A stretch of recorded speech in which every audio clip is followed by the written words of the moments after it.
皆さんは自分のことどのぐらい分かってるでしょうか。例えば、なぜ今このトークライブを聞きに来ていますか。心理学に興味を持ったからでしょうか。では、なぜ心理学に興味を持ったでしょうか。このように考えを突き詰めていくと、なんとなく面白そうだからとか、うまく答えられないかもしれません。私たちは意識して考えているように見えても、その考えに至らせたことをうまく説明することはほとんどできないのです。そうすると、案外自分のことは知らないのです。自分を知ることは心を知ることです。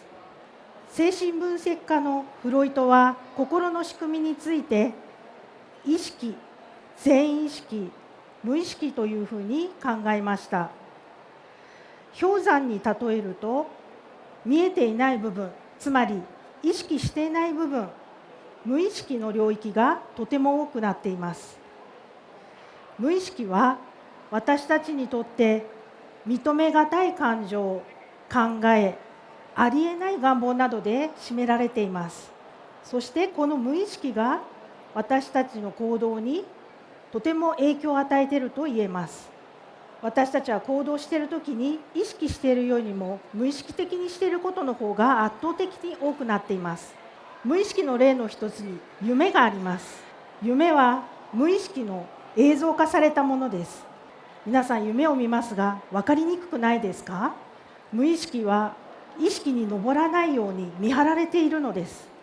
これを夢の検閲というふうに言います。例えば夢ではいろんなところがカットされていたり、さまざまな加工をして意識に上がってこないようにしているのです。そうすると私たちは自分たちの願望や気持ちを夢として見ていることになります。逆に言うと、夢を手がかりにすることで私たちは本当の気持ちや願望を知っていくこともできるのです。無意識を知ることについてはさまざまな心理学的なアプローチが研究されてきました。自分を深く知ることは自分の行動を顧みることにつながります。自分を知って他人をよく理解し、より良い人間関係を作ることもできます。そうするとよりよく生きることにもつながります。心理学はそんな素敵な学問です。